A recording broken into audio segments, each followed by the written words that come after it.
Hello and welcome. This is Daryl Ehrlich, and this is Stories of Honor with the Billings Gazette. Today, I am joined by Bud LaCounte. Thank you, Bud, for inviting us into your home. You're entirely welcome. Well, I appreciate it. I do this with all of them. I start at the beginning, and before we started, you told me you're 96? Right. Okay, 96, and you have several beginnings. So I want you to tell me about the beginnings of Bud LaCounte. Well, first, this all started in 5/25/23. Okay? And 6 years later, are you familiar with the Dow's Act? No. There was a program enacted in 1880 something they called the Dow's Act, where they picked up Indian kids 6 years of age and put them in Indian schools Okay. run by the government, and the Catholic Church was involved some way. I was one of the ones they picked up and put in this so-called school. I'll call them a prison because that's kind of what they were. Yeah. But they picked up all through the nation and sent them to many different locations in the United States. And I was sent first to Devil's Lake at Fort Totten. There was an abandoned army camp In that North they'd Dakota. converted to an Indian school. I was there 3 years, and then they transferred me to a Catholic mission in South Dakota. Marty was the name of the mission. And this program was in effect, I think, until 1957 was the last of it. But I was right in the middle, I guess, because it was in 1880 something, and I was picked up in 1929. Wow. And I didn't get home nor see my family until 1938. And when I knocked on my mother's door, she didn't really know who I was, and I definitely didn't know who she was. Oh my gosh. Because we were all separated so many miles apart, and at that time, transportation wasn't what it is today. So consequently, the parents didn't get to see the kids, and the kids didn't get to see the parents. So you were 9 when you sit. I was 6 when I was taken. You came back at 16. I had 16 when I got back. Yeah. How in the world does a little kid, a 6-year-old, I've got a 7-year-old boy, how in the world did that? You tell me. I don't know how. Well, there was a lot of them that didn't survive. And Carlisle, Pennsylvania was one of the largest schools there was, and there is hundreds of little unmarked graves in Carlisle, Pennsylvania. How do you think you survived? Well, at that time, it wasn't helped by Black Velvet. Right. But that came later. Well, I don't know. do you remember being taken away? Oh, absolutely. I remember they took me away in a cattle truck, and there was probably 12 or 14 other little kids in the travel with that much straw in the bottom and the rack up, covered over with a tarp. And, So did they just, it sounded like a roundup. Did they just go and round you up? it was a roundup. Yes. What does a 6-year-old think about? Like, do you remember what your thoughts were? I don't have a clue, but there had to be lots of tears. Oh, yeah, absolutely. Yeah. What did your parents know this was? I mean, Well, they you're trying knew. to rip me away from my. I think they had been notified that they were coming to get me, I think, but I'm not sure of that. You had siblings, I imagine. Oh, yes.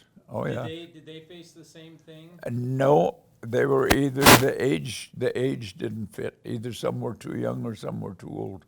Oh my gosh. Yeah. So what do you do? Tell me what life is like at one of these places. The first thing they do when they get you there, cut all your hair off. And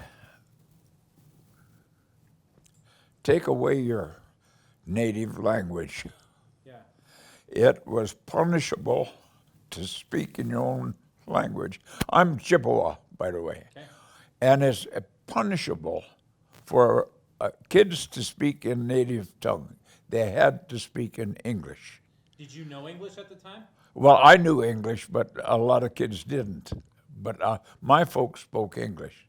Right. My folks were half French and half Chippewa, but they spoke English. Did you also speak Chippewa or is it No, Ojibwe? no, I never had a knowledge of it. I did have a knowledge of French at one time, but that's gone away. Did you? So what was life? How did you grow up? You don't grow up with parents then. You do the best you can. Yeah. Survival of the fittest. How did you? What did you do? Was it just boarding houses, or how did you? Yeah, what was daily life like? dormitories. Okay. It was dormitories, yeah. The first year that they took me, I don't know how many days I was in the dormitory, not very many, and I had an acute appendicitis attack. And the hospital was only a block away. Somebody picked me up and carried me to the hospital, and I spent the next 9 months in the hospital for appendicitis operation. And I've had doctors ask me if this scar is a war injury. It looks like a hand grenade blew up right there, but it's appendicitis scar. Really? Yeah. Did you, when you were there, did you have any communication with going back at home? None. So you didn't write None. letters, they didn't write you letters? No. That must be a terrible feeling. Well, I suppose it is, but at that age, you don't realize that, you don't realize really what's happening. Do the other kids in the school, do you get along with them? I mean, because Oh yeah, you have to. It's like a big family. Okay. But the only thing that all the family is about the same age. Yeah. That's horrible. And so you did that. You came home. Tell me what you got an education there, though. I didn't finish high school. Okay. Yeah. So you came home to your parents or to your mom. You knocked on the door, and she didn't recognize you. Well, I don't think she did because I sure didn't recognize her. Mm-hmm. Yeah. That's got to be hard, not recognizing your own mother. Well, that's what happened. Yeah. How did you, Bud? I gotta say now, we've just started talking, but you seem to be a pretty amazing human being. How did you not let something like that piss you off for the rest of your life? Well, effort, I think, maybe. Okay. I don't know. There's some things that just happen and you don't know, like falling down those cockeyed stairs. It happened, but I don't know how it happened. Yeah. And the survival, I don't know, maybe it was a good thing. Maybe, I don't know. You are a survivor, though. I'm a survivor. And you probably have read, last year there was a family from Wind River in Wyoming that finally recovered their, well, it would be a great-grandson that died in Carlisle, Pennsylvania. Yeah. But she fought through the law for years to get those bones back, but she got them last year. Yep. Yeah. Yeah. What is the key to being a survivor for you? I told you to begin with. Yeah. Okay. So then once you come home, then what you come home in 1938. I came home in 38. And then what? And then I was 2 years behind in school. Okay. The first year was appendicitis. Go ahead. Excuse me. 1938, you come back home. And I started high school. Okay. Because I was 2 years behind. I was really in the 6th grade. Because 1 year I lost here, 1 year a truck ran over me in South Dakota, and I lost until February of that year, and it was too much to catch up Sure. in my grade. So I come home and I'm 2 years behind.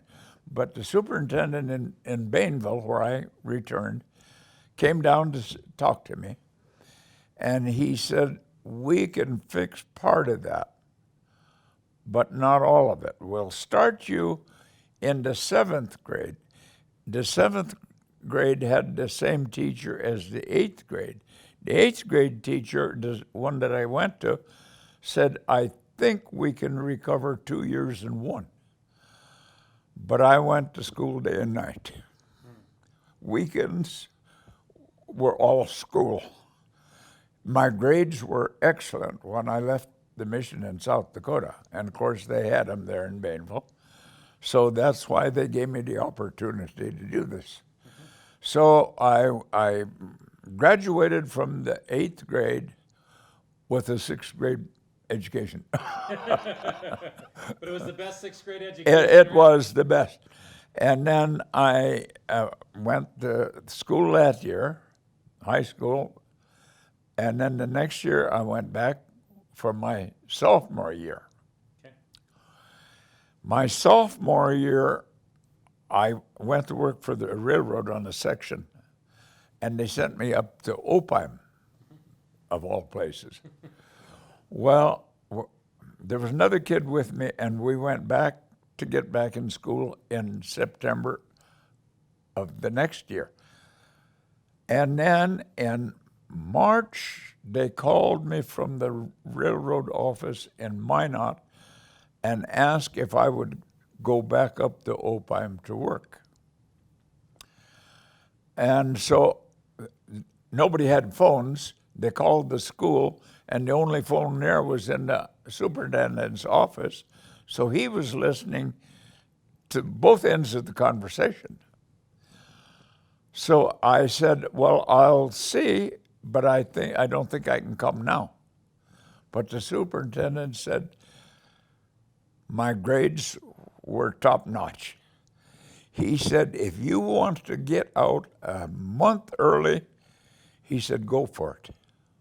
So I called the office back in Minot and told them what the superintendent said. So I go up there with a partner. They've got a boxcar sitting off of the track that we can live in. So we rigged up, the year before we rigged up beds in one end, a kitchen and dining room in the other end. So we were two real young bachelors working on the Ganding dance crew. After we were there 1 week, I said, his name was Peterson.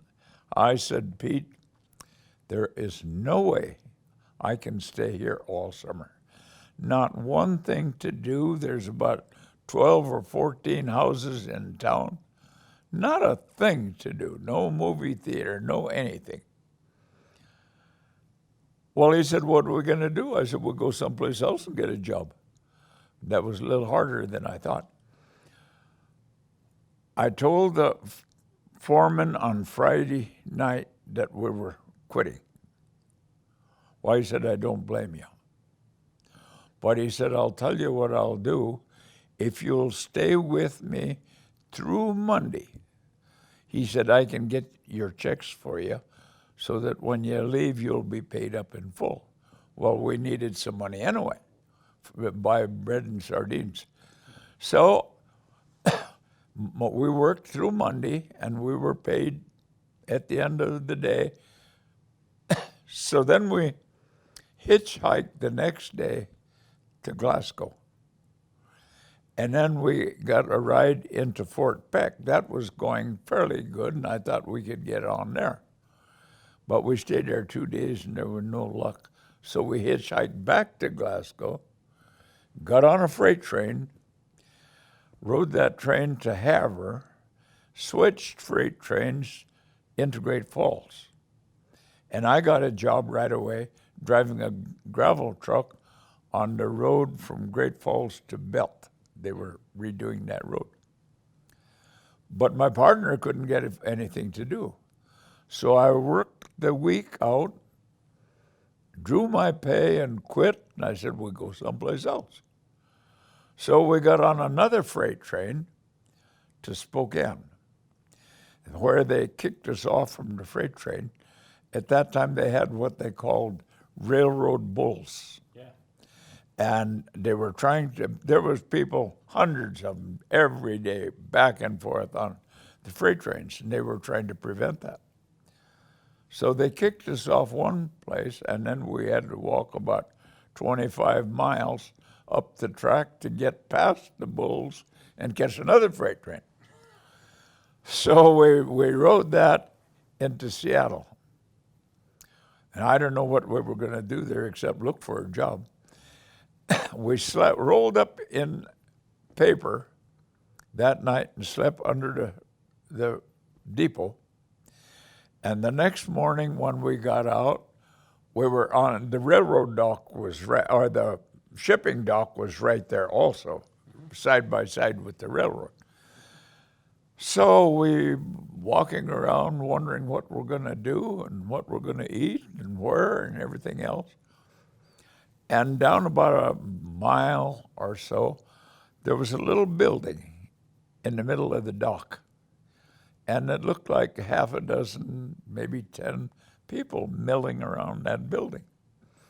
So I said to Pete, I said, let's go see what's going on down at that building. So we proceeded to go down there. When we got there, they had advertisements on 3 sides of the building for overseas jobs, military jobs, working on military bases, but civilian jobs.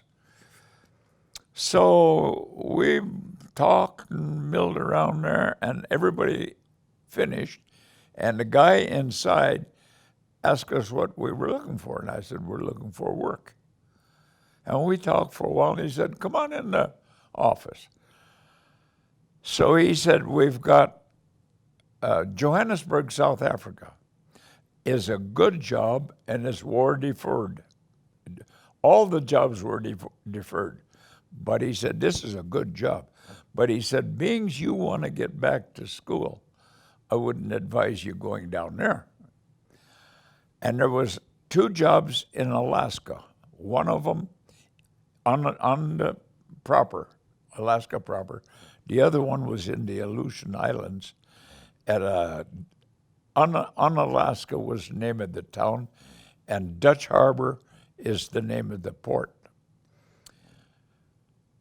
He said, I would advise you, he said, and I can get you on this right now to go to Dutch Harbor. It'd only be about a 6-month job. I've already missed a month and a half of school at the beginning, and I'm going to miss at least another month and a half or 2 months on the end. But I thought, well, I can make that up. So he said, I'll tell you what I'll do. If you're willing to go to Dutch Harbor, I said, I want a job, wherever it is. He said, I'll sign you up. I'll give you tickets for dinner tonight. He pointed out a cafe about 3, 4, 5 blocks away. And he said, I'll give you tickets for a room. And in the morning, the room will feed you breakfast. But that ship right there is supposed to leave at 10 o'clock in the morning for Dutch Harbor. That's pretty quick work. But the next morning, we were on the ship at 10 o'clock, and about 11 or 12, we sailed out of there, and I was in Dutch Harbor then all that summer. But that happened to be in 1942, the 3rd and 4th of June, when the Japs bombed the living hell out of us up there and strafed and burned up. And they blew up the ship that we went up on to Dutch Harbor. They blew that ship up, but it was a submarine refueling station is where we were working. We were working for Sims Drake out of Puget Sound, right out of Seattle. So then the government said all civilians had to leave those islands.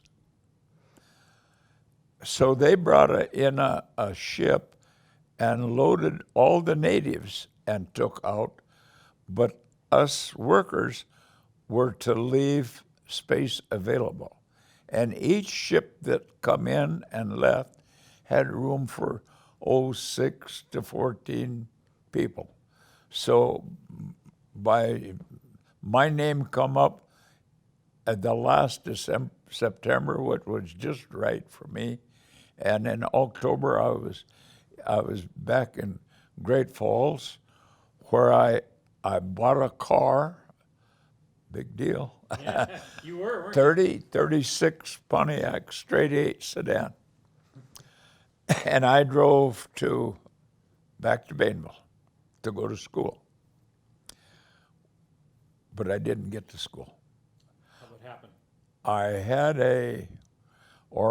wife had a father that didn't like Indians. And no lazy son of a bitch in Indian was going to go with his daughter. And we got into a battle. I went in, the pool hall had 2 pool tables in the back where us young people could go and shoot pool. So I went in there to see if there was somebody around. And he stepped in front of me. He was in the bar. And every time I tried to get around him, he stepped in front of me. And he scared the living something out of me because he was a big man. Finally, you get to a point, and I got to that point, and he talked a little with a lisp. I said, "Listen, you mumbling son of a so-and-so, anytime you get ready to swing, you get with it." And I started around him, and boy, that set him up, It surprised him that I had nerve enough to. Anyway, I started around him, and he hit me in the back of the head. And that was a big mistake. I didn't know I was a fighter, but I turned out to be one of the best. And I don't know if this should be in your article or not, but you can edit. Sure. Anyway, I just beat the living everything out of him. And when it was over, and nobody interfered because they knew how wrong he was. Mm-hmm. But when it was over, my hands were all broke up and bloody and whatnot, and they brought water over, and I cleaned up, and I knew I had to go and tell my girlfriend. So she lived about 6 blocks from the bar. By the time I get up there, her and her mother already know what took place. And they had her clothes all packed. That's her up there. They had her clothes in a couple paper boxes. We didn't have very much at that time, Sure. So we just loaded her clothes and left, never to return. And that was the end of my education. I had 11 years of high school. And she's been gone now for 10 years. We were married 67 years. What did she, when she had heard the story, so they said, "You're going," they pushed her out, right? They said, "You're going." Yeah. What did she think of all of that? I mean, well, she didn't think much of it, I'll tell you, and it bothered her whole life. Mm-hmm. Every once in a while, something would come up, and I knew it was bothering her. Yeah. But anyway, the 2 of us made out pretty good. Yeah. So tell me, then, how did you get involved in the military? How did that happen? Well, when her and I left, then I become eligible for the draft. When I left Dutch Harbor, I was eligible for the draft. Right, 'cause you're no longer And I had registered in Unalaska, Alaska, for the draft in the first place while I was up there. So when she and I got together and got married, then I'm a goner. The draft, the Uncle Sam came and got me. Where did you get drafted at? Where were you living? We were living in Great Falls, Okay. and they drafted me out of the thing in Wolf Point and sent me to Butte and then to Salt Lake City and then to Riverside, California, where I went into a anti-aircraft battalion, 90 millimeter guns. Okay. And that's what I went overseas with was So the, when you got drafted, so you knew Uncle Sam would be coming for you. oh, then? absolutely. I knew that, yeah. What did you? The war is on at the time. Are you worried that you're gonna? Well, the war is on in the Pacific, but nothing in Europe yet. Okay. Yeah. So The- I mean, you're married. You've got a beautiful, Right. Yeah. young wife. Yeah. She, You're- and when they drafted me, they sent me to California, and right away we made arrangements for her to be there too. And she went to work at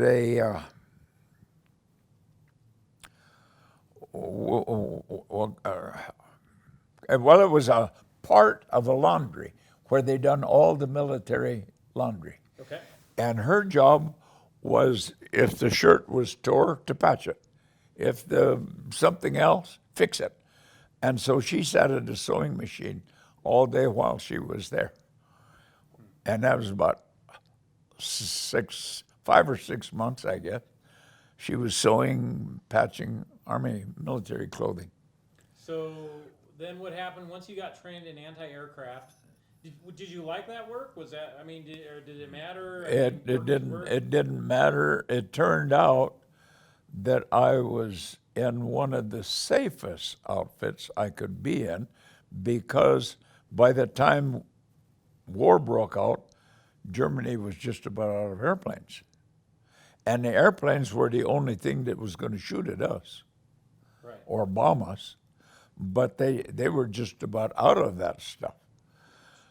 So consequently, we done all our fighting, or just about all, while we were in England. That was during that Blitz. Yeah, tell me about that. So let's talk about shipping overseas. Where do you go and what do you do?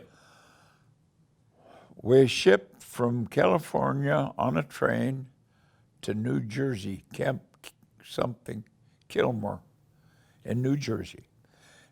And then we loaded on the Queen Mary. 15,000 of us on that Queen Mary.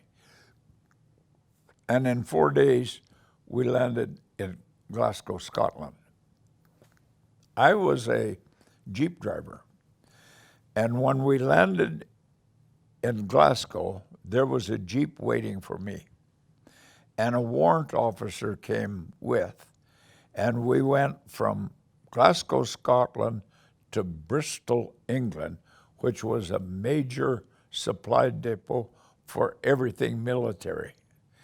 And we had to go there, and a warrant officer, we went to different places, and he requisitioned food for the whole outfit, a daily delivery, gas for the vehicles, because we were mechanized, ammunition, and apparently, I wasn't there when they set up the guns. Apparently, the guns were already in position when our outfit come and took over. So when the warrant officer and I got back, we brought back, a truck followed us with a K-ration, I think it was, a little Cracker Jack box. And then from then on, every day, a couple of trucks came with supplies from Bristol. So were you stationed then in England at first? I was stationed in Hindley, England, from the very first of the year until we let it out on I think the last day of May. We sat on the LST out in the channel for several days before Normandy. waiting for others to load up. And yeah. So what do you remember about England and what? So Germany was still trying to make attacks on England at that time? England was trying, or Germany was trying to destroy London. If they could destroy London, they would destroy the morale of the whole country. But those Englishmen are pretty good fighters. Yeah.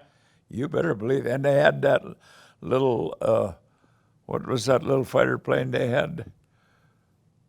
I forget what the name of it was now. But that little devil, I'll tell you, was vicious. Yeah. And while we were there, we had a major in headquarters that was a complete basketball nut. And I was a fair basketball player. Mm-hmm. Well, I was a Jeep driver, not a gunner or anything, so I had quite a bit of free time. And right away, this major gets a ball team started, basketball team. So I played basketball in England then for 5 months while everybody else was shooting at the airplanes. When you heard that the Germans were coming over and you had to get ready for anti-aircraft, did that worry you? I mean, because if they hit... No, it didn't. It didn't affect me any. I didn't. What do you remember about Germany's, when they're dropping bombs or when they're coming over? What set the scene for me? What does it usually look like and what does it sound like? Well, it's a constant roar, but they weren't dropping bombs anywhere near us. I was stationed in Hindley, and they were trying to destroy London, so they would go over the top of us to London to get rid of their bombs. Yeah. Yeah, and so your job was to help stop them before they got there. That's right. And so every night, our guns were in motion practically all night long, because they every night they came over. Every night. How could you tell they're coming over? Oh hell, you could hear them from miles and miles away. Yeah, the roar from those motors that is kind of deafening, really. Really? So Yeah. nighttime was the busy time. Busy. Yeah. Yeah. Yeah. What did it sound like with our guns going off? That had to be loud too, because It was loud. Well, our guns were so loud. 90 millimeter is a pretty big gun, you know, and they were so loud. And then we had 1650 caliber machine gun rattling at the same time. Okay. And I was playing basketball. Yeah. So is England at that time? What's the morale like in England? What are the civilians and what does it seem like at the time? At the time, what little association we had, like we were just a little ways from a couple pubs. Yeah. And so we'd go in there, and the morale was great. You know, everybody at a certain time, everybody comes to the pub for a bitter. Yeah. Yeah, and everybody in town. It's a pretty good sized town. Yeah. It's the heart of the industrial area where we were positioned. Right. Yeah. So was Germany ever trying to bomb some of those industrial? Oh, at first they were, but then they concentrated on London so much that, yeah, everything was London. When you're over there, do you have any idea how long you're gonna? I mean, because what I've heard from soldiers who were in World War II, they understood that they're in there till this is over, right? Did you think, yep, I'm not getting back till it's over? Is that correct? Well, we knew that. Yeah. How did you have any idea how long that would be? No, couldn't guess, except after the first month, things were moving pretty fast. Okay. So then we expected that maybe it'd be over sooner than we thought, because things did move fast. What was life like? I mean, so you weren't necessarily out on the front lines. So was food okay? What was life like there? Was it hard? I mean, besides basketball? Oh, besides the basketball, that was fun.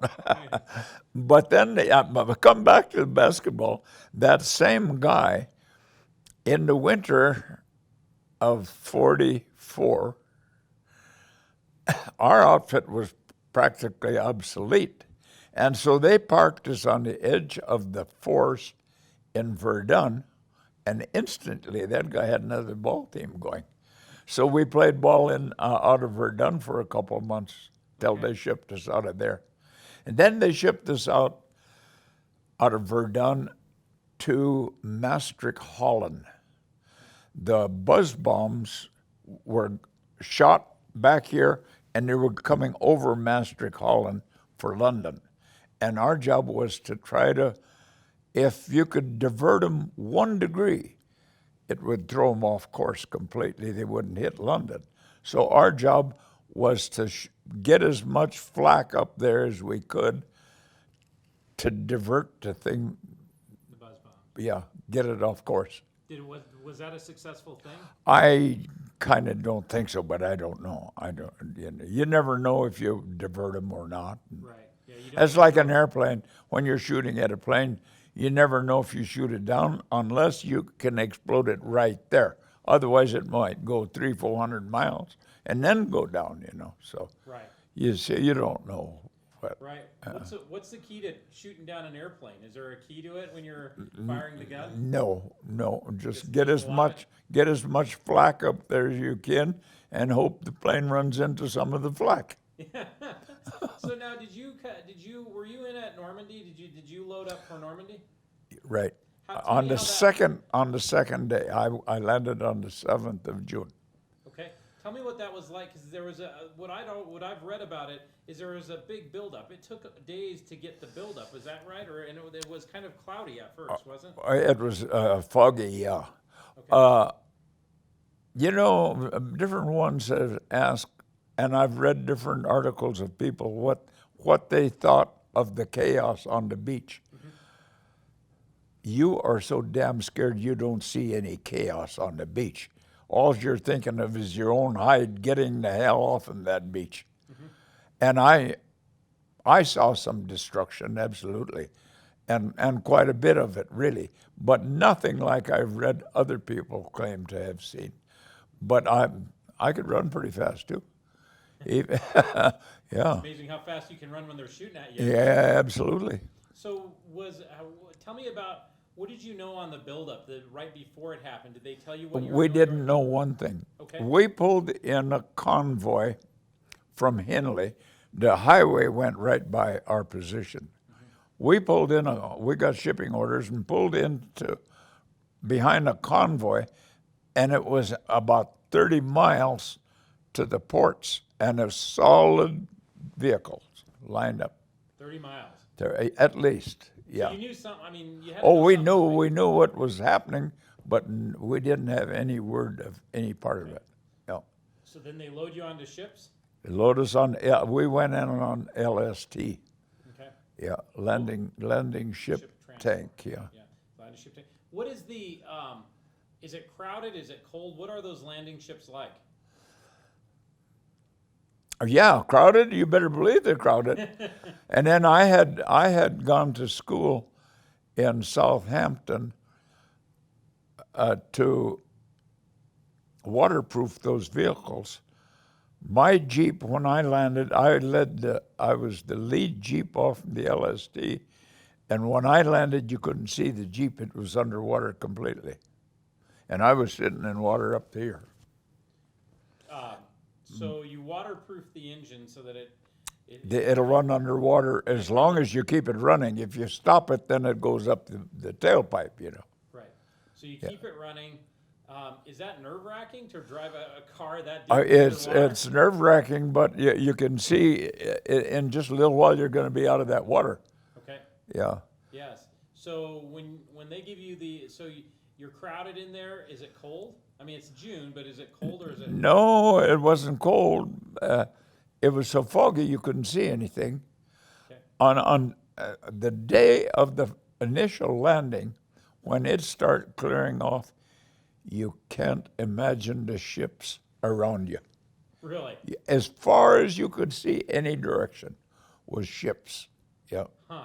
That must have been quite something to see. It was quite something to see. And you could see that plane, but when you got on the beach, you were so damn scared you couldn't see anything except your So it's true, you footstep. kinda had tunnel vision. I've heard that people get almost tunnel vision. Is that true? Well, kinda, yeah, kinda, right. So your job, Because you see a path, and when I landed, when I drove off the Jeep, my gun crews followed me. Oh, the captain was with me, and he said, "Keep going, keep going, keep going. There's nothing else you can do but keep going." So I saw there was 2 German barracks that were on fire up here, Okay. and I thought there must be a trail or something close to those barracks. So I headed over that way with the Jeep and everybody following me, and the captain, "Keep going, keep going, keep going." And when I got there, there was a trail leading up to the top of the plateau above. And so I just got on that trail, and as soon as we found space big enough to set our guns up, the captain said, "Stop here." So then we start setting our guns up, because our job at that time was to protect the beach. Right. So right away we got our guns set up, but I think we were only there 2 days, and they had moved out away far enough so that we moved to a con. We set up then and protecting con. Did you, how long from the time you got off the ship to the time you set up those guns? About how long was that, would you say? Probably 2 hours. Okay. Yeah, and it takes about an hour and a half to set the guns up, because you have to dig them in. You got to dig a trench about 16, 18 inches deep for they call them the outriggers. Okay. The legs that look like a spider, you know. But there's 4 outriggers, and you have to dig those down about 16, 18 inches. Okay. And then everything is leveled off and everything is connected. Our guns are connected to the height finder. The height finder is connected to the radar, and radar is connected to different junk. Everything is wired together. Right. Yeah. So you drive up there to the German barracks that are burning.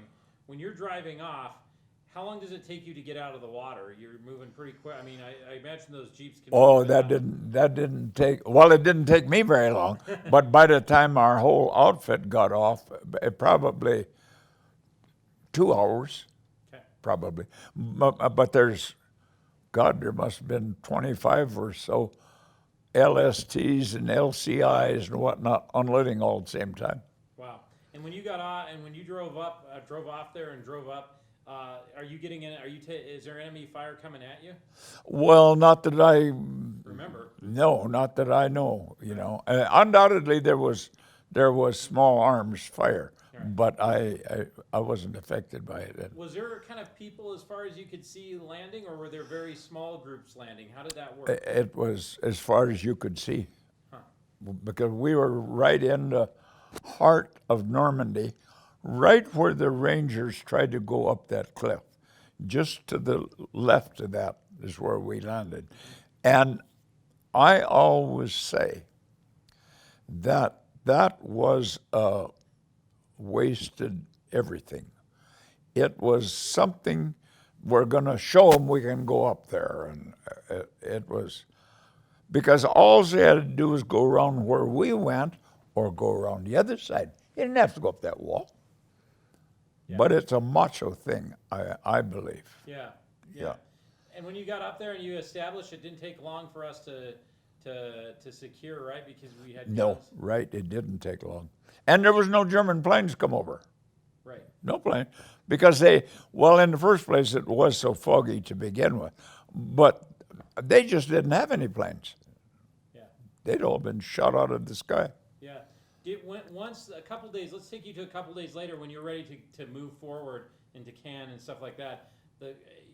Are you feeling, as a soldier, are you feeling like you're winning the war, that you're closing in on the? I figured those guys ahead of us are winning the war. Good, pat them on the back. Yeah. Because we're behind the lines, you see. Mm-hmm. Everything we done was somebody ahead of us captured something, and we were sent there to protect it. So the fighting was really over by the time we got there. We made a complete circle Well, from there were several towns I don't remember, but Avranches was one, St. Lo was one, and there was another one I don't remember the name. And then we were sent to Cherbourg. The Cherbourg Peninsula was cut off, and that's what we done to begin with. When we went to St. Lo and Avranches, we cut that peninsula off, so the Germans in Cherbourg were isolated, and that was the purpose of the Pincher thing. Yeah. Yeah. You know, so much has been made of Normandy. Do you think it worked as a show of force? I mean, you were part of it. Do you think did it work? Oh, absolutely, Okay. absolutely. I think, yeah. Did you, when you're, do you think it's rightful that it belongs where it belongs in history? I mean, so much has been written about it. What do you think of that? I mean, you were there. Well, I think it definitely belongs in history, but I don't think the history teachers have taught much about it, because you can talk to lots of people who never even heard of it. Yeah. Yeah. When, Yeah. when you tell people, what do you hope they remember about Normandy and about World War II? Well, I hope they remember that cemetery. There's 10,000 people in there. And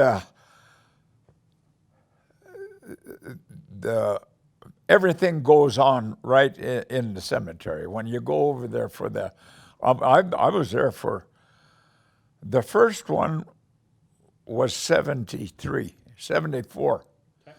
And then 84, 94, 04, 14, and now this one. So I've been to all of them except the first two, and I didn't know they had them at that time, Sure. and I wouldn't have had money to go there anyway then.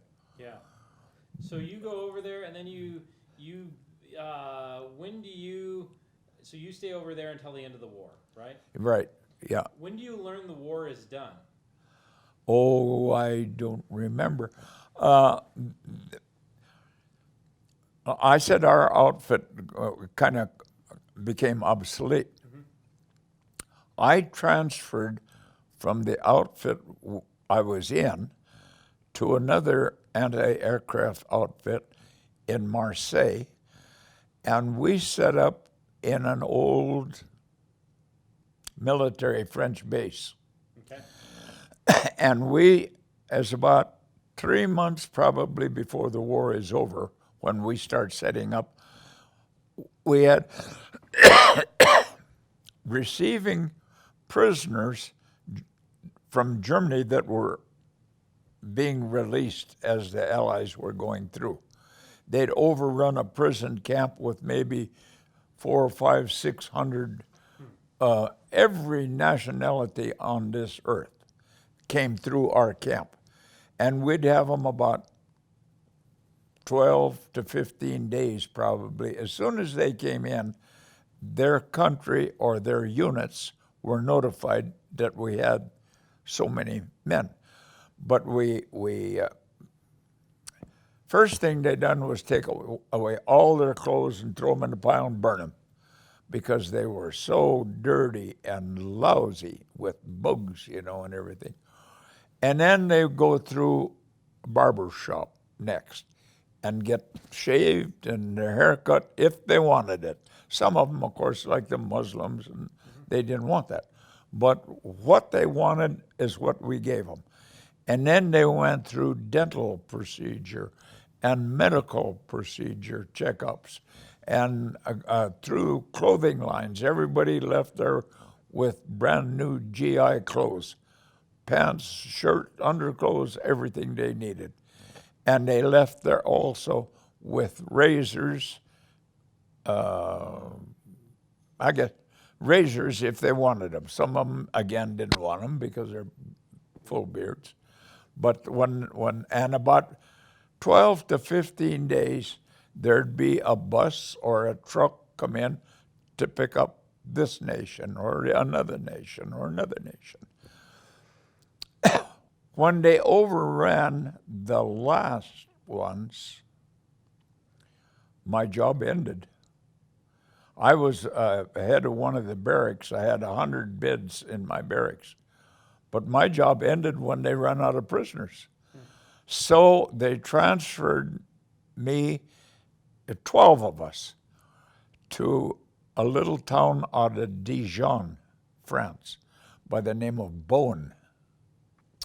And we set up on a burnt out warehouse pad. It had a concrete floor. We set up what they called a transit mess.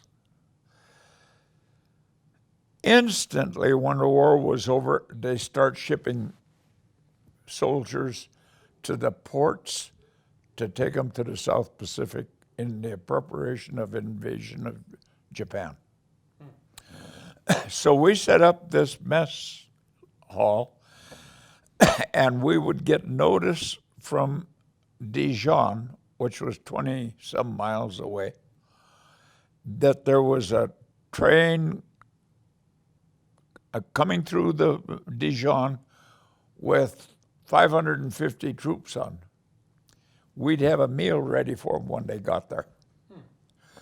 We had 40-some kitchen stoves.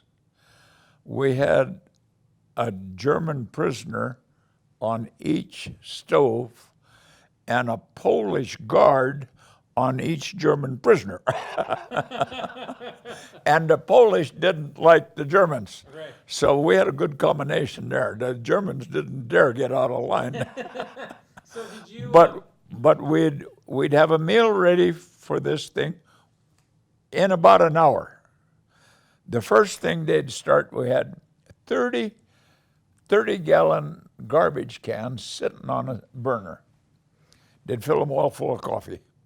And as soon as the troop train came in, they lined up for coffee. And so that helped us give a little more time to preparing the food. But we had sometimes 6 trains a day.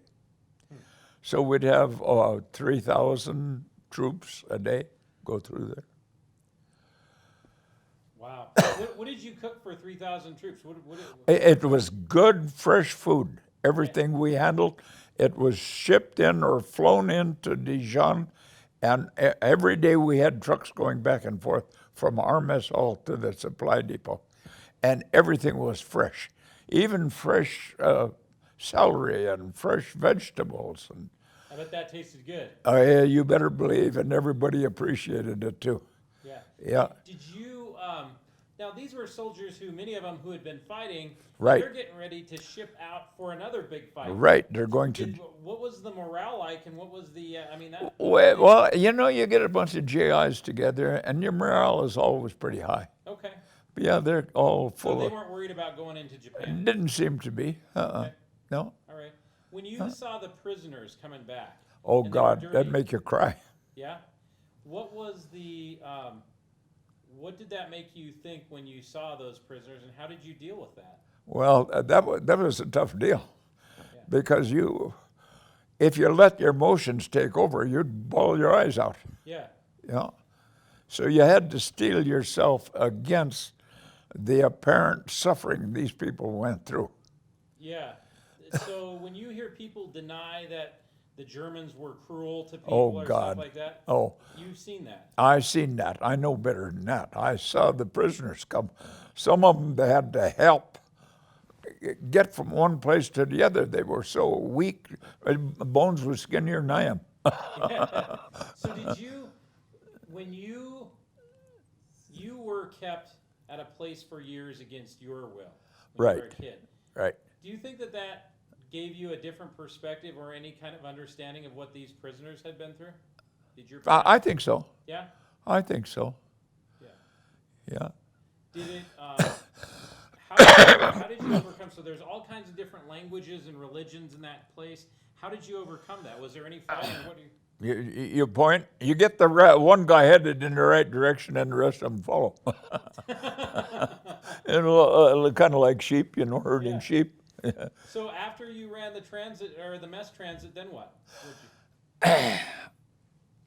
Before that ended, another fellow and I were sent to Switzerland to prepare for soldiers going over for R&R, rest and recreation.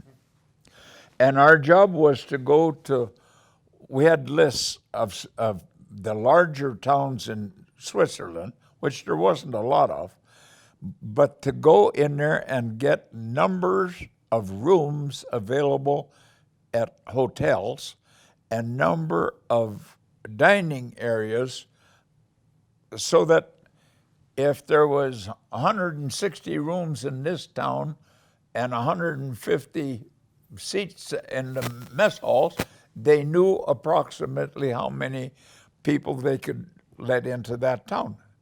And that was the worst job I ever had in my life. Why was it the worst job you ever had in your life? Oh, because I had to leave there. Yeah, I had to leave there. While I was there, I got my shipping orders for home. Okay. Yeah. So I left my partner there and I headed for, Back for the States? well, I headed back to my station in Bowen and then picked up all my duffel bag and everything and got on the next train to La Havre. Okay. I shipped out of La Havre. So what was the when you got your orders to go home? What was that? What did that feel like? Oh God, heaven. Yeah. How long had it been since you'd seen your wife? 26 months, I think. Wow. Yeah. Did you write a lot? Did you communicate a lot? I tried to write. My wife, I think, wrote every single day. Yeah. But I didn't write every day because I didn't have the opportunity. Right. But most days I got a message in. What did she tell you in her letters, and what did you tell her in your letters? Well, I had a son born the day I landed on Normandy. So her letters was all about our son. And was that Larry, or who was that? Yeah. Larry. Yeah. Wow. Yeah, the he day was- you landed on Normandy, the day He you- was born the same day that I landed on Normandy. Yeah. Wow. And you didn't know that till later, obviously.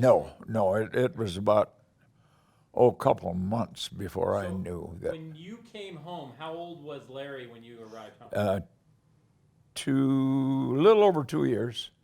So you met a son, or you Yeah. saw a son that you. Yeah, that, yeah. Wow. What was that like? So tell me about coming home and meeting your son. And seeing When your when wife. we got to, well, my wife, there was notices in your local papers Okay. who was on what ship or whatnot. My name wasn't right on this list that she saw. But some way she figured out that it had to be me. So, and we didn't have time we landed in Boston. We didn't have time or facilities to get to a telephone. So she didn't know until I got to Camp Kilmer, I think it was, in Wisconsin at my discharge point. She didn't know until then. But I got in line at the phone. I got her on the phone. She was already packed.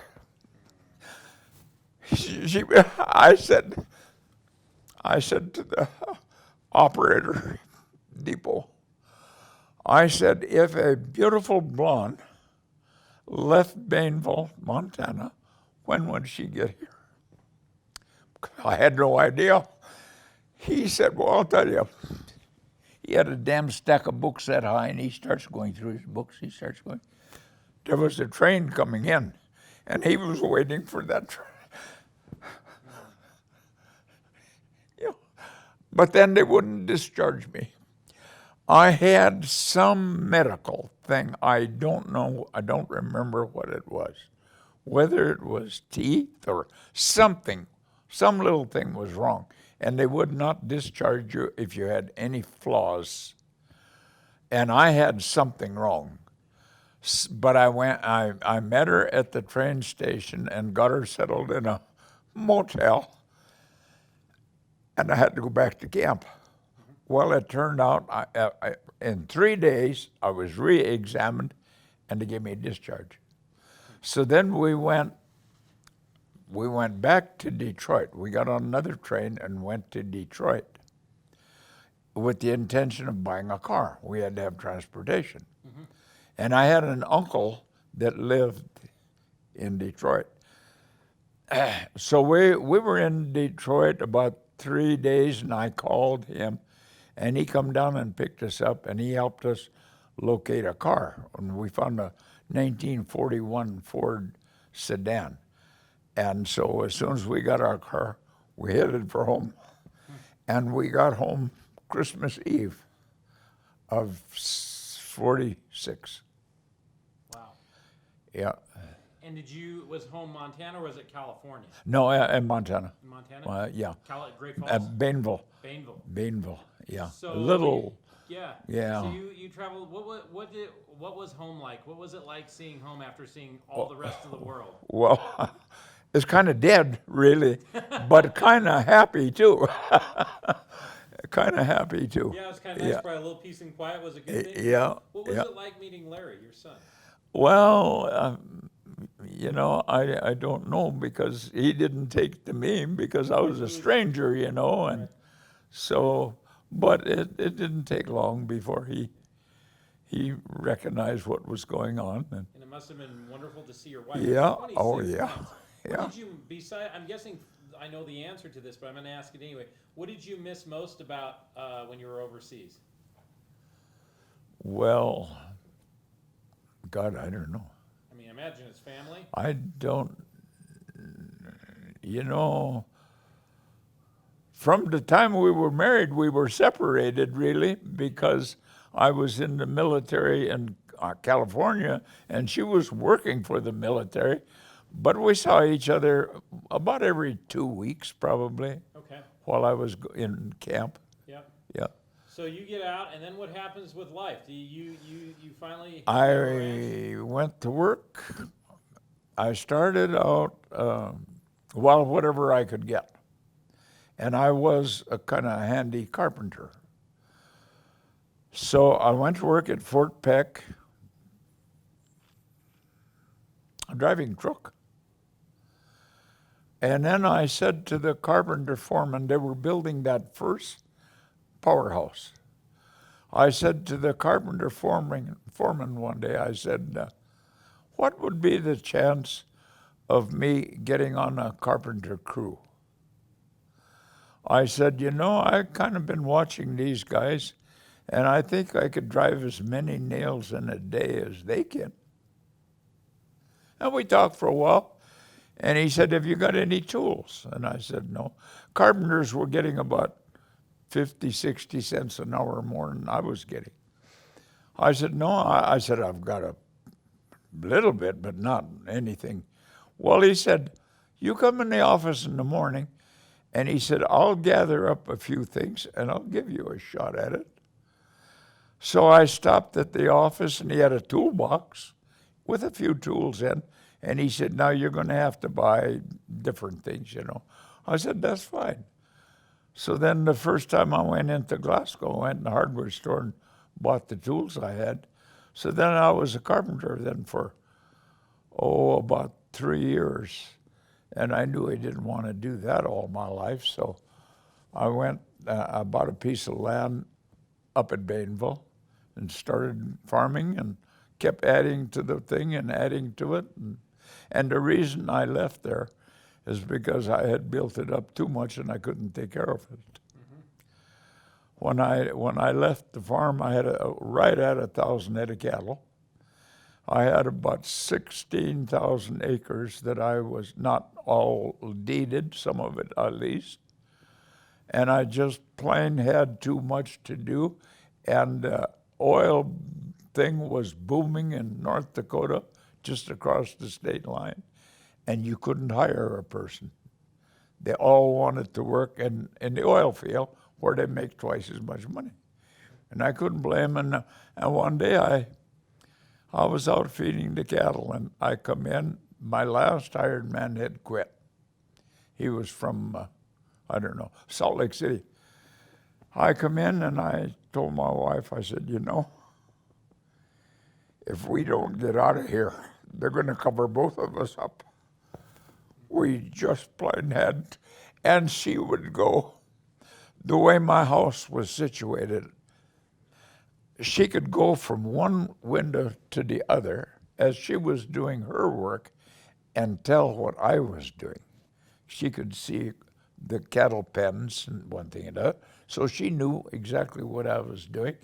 And if she thought I needed help, here she was. So I said, if we don't get out of here, they're going to cover both of us up. And I am a guy that can't work at this level today and then down here the next day. I got to go up. Yep. I had to, otherwise, it's a failure to me. Yeah. If you're not increasing, you got to be decreasing. You can't stay in one position all the time. So I knew, and I had things pretty well figured out. Although we were a little bit young to retire, I had it figured out that we could retire and get by. Yep. So that's what I done. That's wonderful. And did you, what is your, when people are looking back at World War II, and you were part of it, what do you hope they remember from your perspective? Oh my. You know, I've never thought of that. I don't know. Okay. Yeah. Yeah. Did you think at the time, I mean, you lived in the present like we all do. Did you ever know that what you were doing was basically saving? I mean, Oh yes. Oh, I did you felt have that. sense? I felt that. Yeah. I felt that. And I also felt kind of like we weren't doing enough with our outfit because there were no planes to shoot at. Nothing. Right. So we were set up to protect something that it didn't happen, you know. Yeah. So I felt kind of at times like some moves, like when they put us in Verdun, I'm sure they put us there to get us the hell out of the way. Right. Because there was nothing to do, and they parked us there. And while we were there, we did send two of our guns went into ordnance in Paris to be rebored and one thing and another. Yeah. Repositioned. When you were going through the French countryside and kind of through the Switzerland and stuff, had it been, could you tell there had been a war there? Oh, absolutely. Why? Absolutely. The destruction of the, Okay, what did it look like? What was buildings. the destruction like? Well, the buildings were, a lot of them bombed down, and yeah, Okay. yeah, So it looked like a war zone. right. Yeah. I got